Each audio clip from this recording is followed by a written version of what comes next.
So the scenario with this one, for those who are not familiar with this, it's called Narrate on Whose Line Is It Anyway?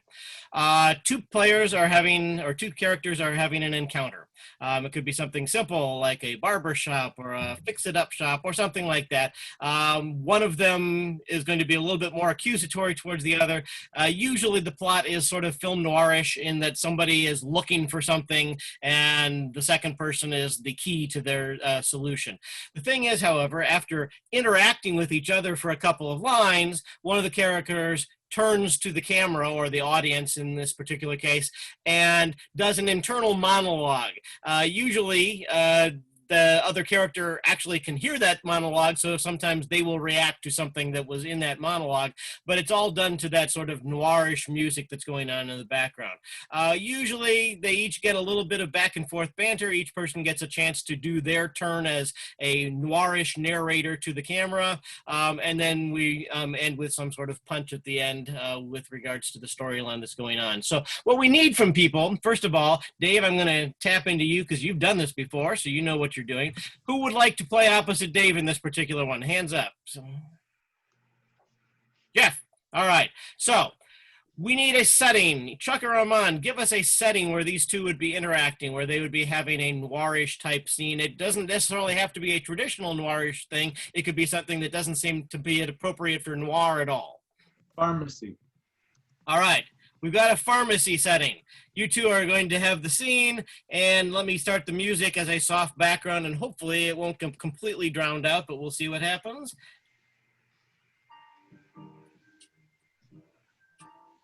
I was at the pharmacy.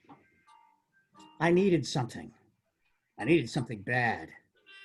Then I saw someone way, way in the back. I approached him. Knowing what I needed, I hoped he would be able to help me. Can you help me? Yes, sir. What do you need? I knew this man needed something, but I didn't know why he wasn't telling me what he needed. Maybe I should have informed him that anything he tells me will be kept confidential. Sir, this will be completely confidential, I assure you. His words gave me a feeling of confidence, like everything I said would be kept just between us. Then I told him what I needed. Yeah, I've got severe herpes warts, and they're really getting itchy. He told me something that I knew I'm going to have to keep confidential, but he was getting a little too close for my comfort, if you know what I mean. I knew I had to do something at that moment, and I had to do it fast. Certainly, sir. Do you mind backing up just a little bit? Just scoot back. Thank you very much. Okay. Do you have a prescription for that? His inquiries made me uncomfortable, made me feel like he was questioning my need and that I didn't know what was wrong. I talked to him like someone in need would.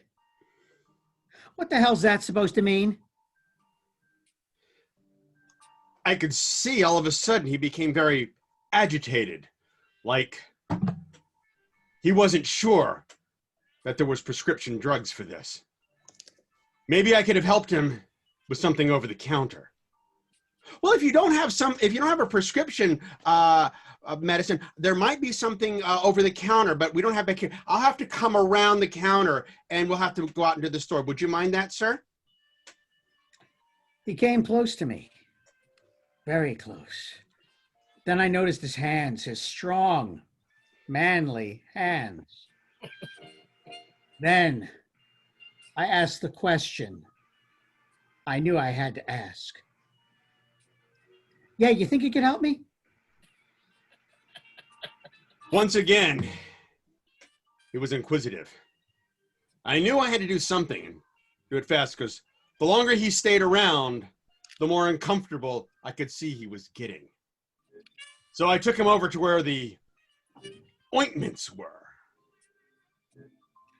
Yeah, we have plenty of ointments to choose from. Right here, you can see. Now, do you want something that's a topical cream, or would you prefer like some sort of a bandage that we could like press on there, and then maybe that would help it out? He could see that I was feeling uncomfortable, but not as uncomfortable as it was about to be. I think I need something topical and something that could be pressed on.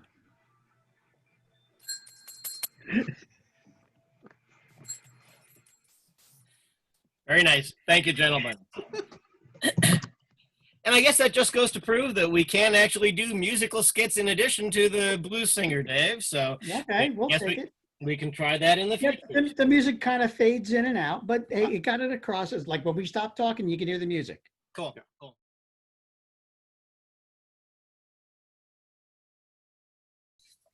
All right, well, let's just start with a presidential debate. Last time I gave you long lists of possible villains, and I still think that the concept of two villains, two people with ulterior motives, essentially, works the best. I did, however, narrow it down to just a handful of possibilities. So I'll throw these four figures out, and you can tell me if any of them jump out as something you'd be willing to tackle. I have and a couple of these have very obvious accents or vocal intonations. Gollum from the Lord of the Rings films, the Cyberdyne Systems Model 101, aka the Arnold Schwarzenegger Terminator, or Regan McNeil, who has been possessed by Pazuzu from The Exorcist. The little girl possessed in The Exorcist. And the last one was the HAL 9000 from 2001, A Space Odyssey. Any of those jump out as things that either of you would be willing to tackle? Or do you have a suggestion? So I'll let Dave take his pick of the litter. I'll do the the T750, I think it is. T800. T800, okay, sure, yeah. I'll be Reagan. All right. All right, well, let me do a little intro here, and I have a handful of both serious and silly questions. We'll bounce it back and forth. So, greetings, and welcome to the final presidential debate of the 2020 season, coming to you live from the secret underground bunker headquarters of the Injustice Society of America outside of Wichita, Kansas. Your moderator for this evening's show is actor William Shatner, and our two candidates are the T800 and Regan McNeil. Greetings, gentlemen. Gentlemen, I don't know where to begin, but I have been handed a series of questions, so let's start with what I have been issued. Mr. T800. Yes. What policies would you and your administration pursue with regards to improving international relations? Well, I'm thinking the best way to improve international relations would be to terminate them.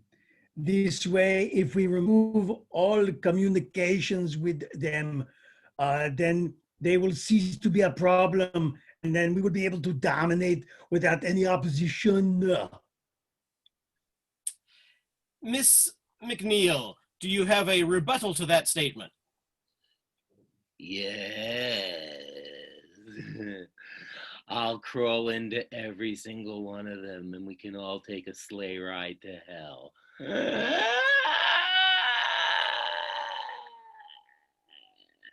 Except the Terminator. Thank you. Reagan.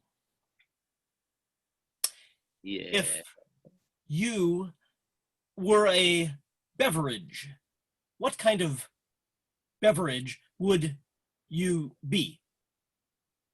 Swamp water.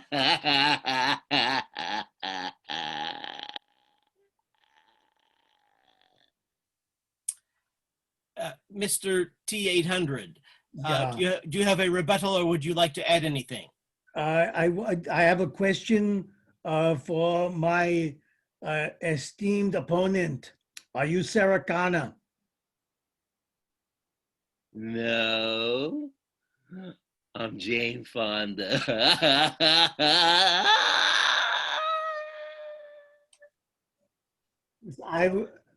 May I also answer the question? Yes, Mr. T800. Yes, I believe if I was going to be a beverage, it would be hydraulic fluid. I'm finding it's keeping me very loose and I'm able to move more freely and I'm keeping things in good taste.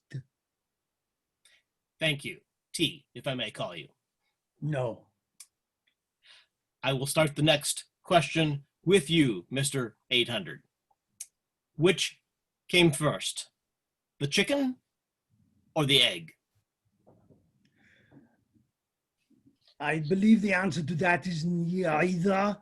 It was the integrated circuit that is coming first because in the future of the world, it is the cybernetic beings that will be ruling and changing the history. So all of you meat puppets will no longer be considered part of history, and we will be all that ever was. Miss McNeil, that seems rather inflammatory. Meat puppets. Do you have a take on this? I am the beginning and the end, and you will all serve me in hell. I will drop you into a vat of lava, and then you will no longer will be molten metal, and you will melt away, and you will no longer exist. And You then are I will be nothing in more charge. than a glorified transistor radio. You cannot. You will not be able to get rid of me. I will be the dominant in this race. I'm going to hide your battery on you, and then I'm going to tickle your circuits forever. Candidates. I'm not going to cut off your mics, but I do have another question. This I'm one going to goes, throw up on you. That is all right. I'm stainless steel. Miss McNeil, is there someone else in there with you? Oh, I got a whole party going on inside me. I don't Yes, know. and it is the part. Democrats or That is the probably problem. Republicans. Yes. Your party is losing. You are weak. Today, but tomorrow's another day. Tin can Well, if opener. tomorrow's going to be another day, that's fine because I'll be back. I'll be Beethoven. He's in here too.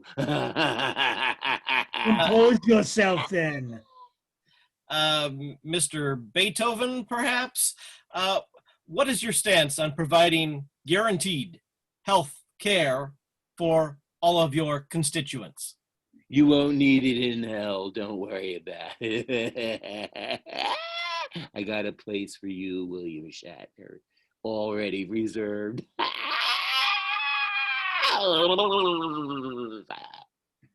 Did I use trivelocity?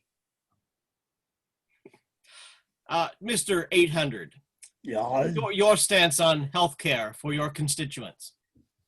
I believe that with no health care, they will be eliminated and all terminated. So I'm in favor of eliminating health care. Your question this time first, Mr. 800. Which is better, Marvel or DC? I do not understand the question. That's because you're a machine and you're stupid. I I do not need to be stupid. I have a cybernetic brain that thinks faster than you meat bag.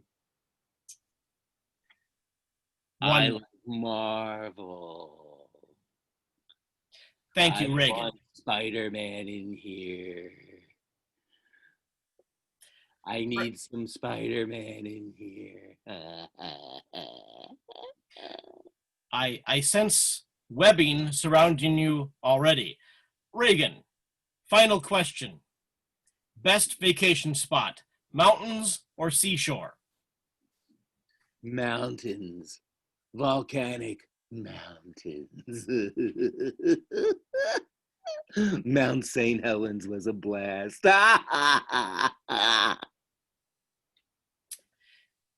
T, same question. Well, I believe that an ideal vacation spot would be down at the beach where you can sit back, relaxing on the sand, perhaps with an ice cold beverage, with the cybernetic unit of your choice, gazing at the beautiful sunset, listening to the pitiful cries of all mankind as they are being tortured and beaten into submission and elimination. Oh, sign me up. I found my new running mate. I found my new running mate. Will you join me? No, I'll possess you. Thank you, candidates.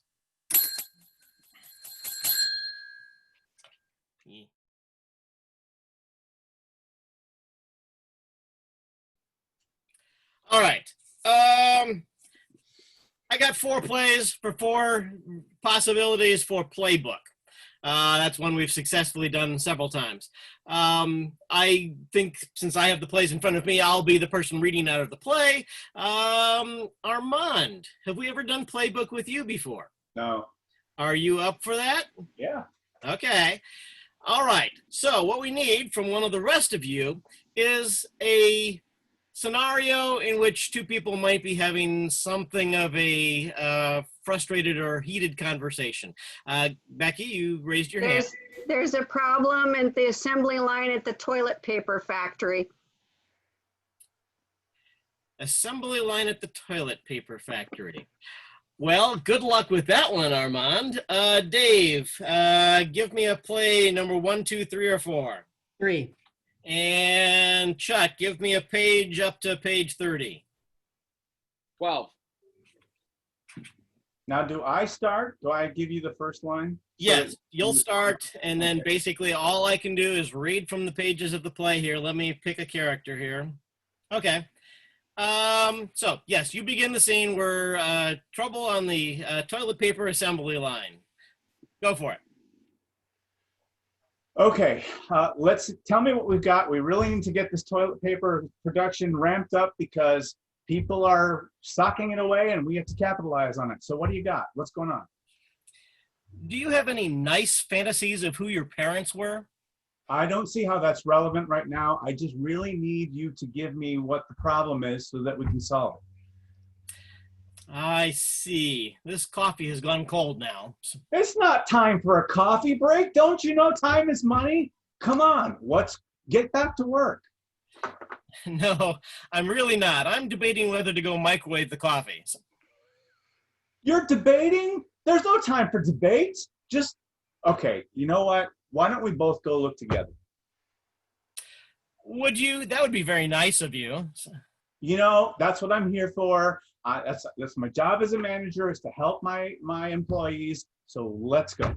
What is the matter with you? With me? What's the matter with you?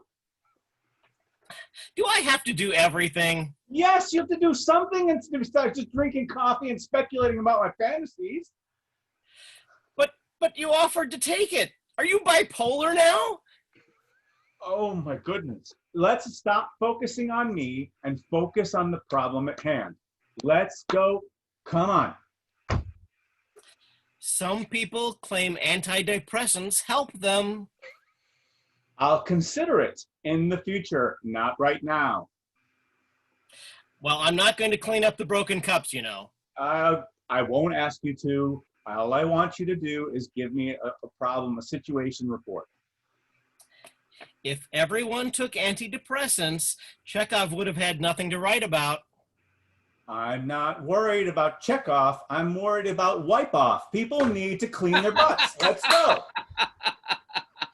Me neither.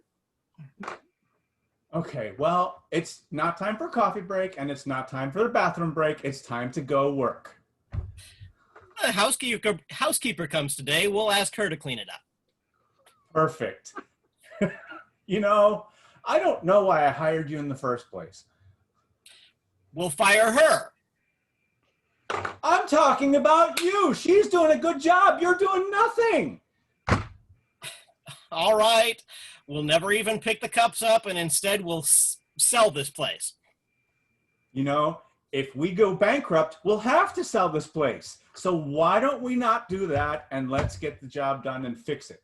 What a good idea. Yes, that's what I thought. It's comforting to have a pond to look at, don't you think? Isn't it pretty?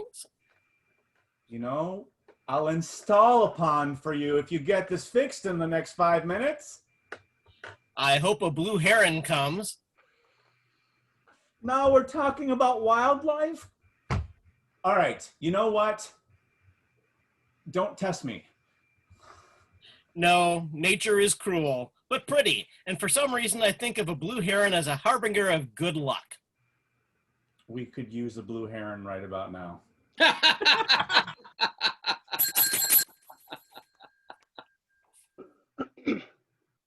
don't know if you can see this. No. Keep Oh, disappearing. Vanya and Sonia and Masha and Spike. So,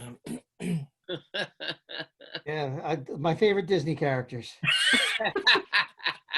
I thought they were from The Sopranos, but I never watched that show, so what do I?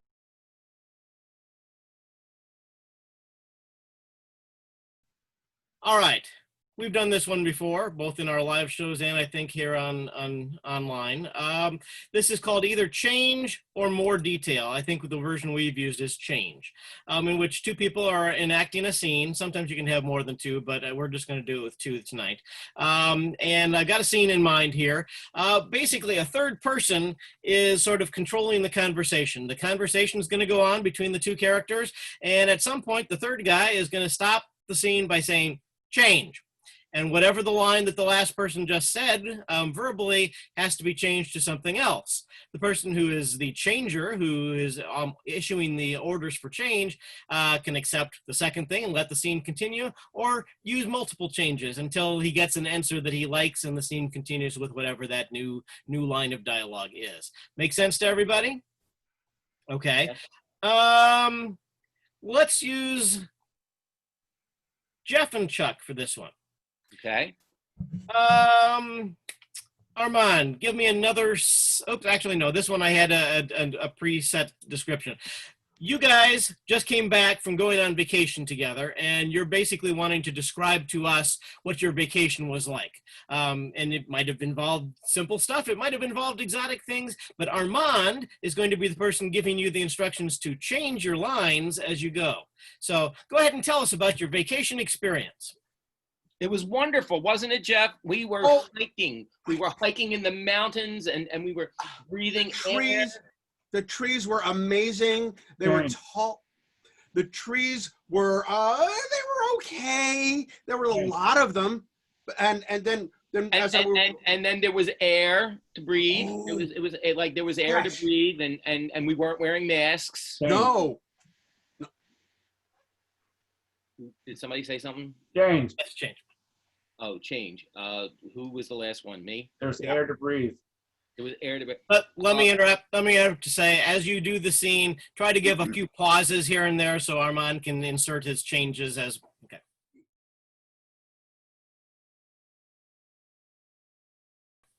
I think it might be another thing it was called was new choice, and I think having a 2-syllable there would make it easier for them to hear it.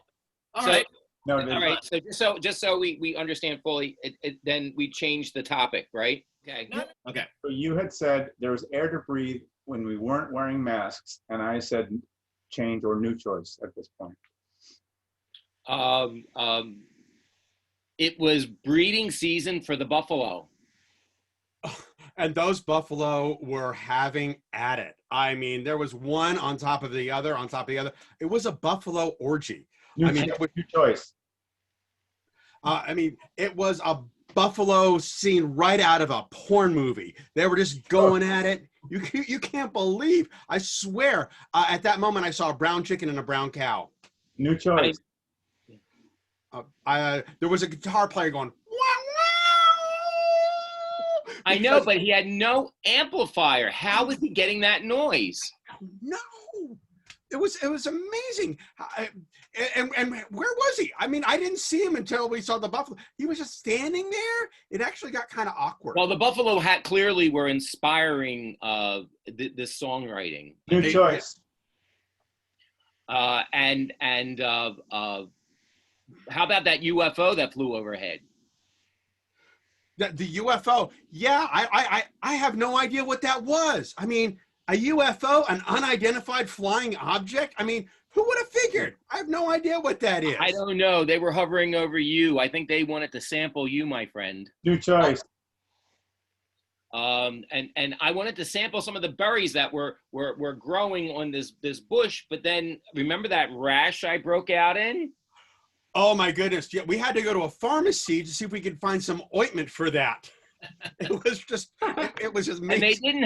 And they didn't have lemon scented either. No, although luckily they did have a back scratcher that you could use. New choice. But luckily they had sandpaper that you could use. New choice.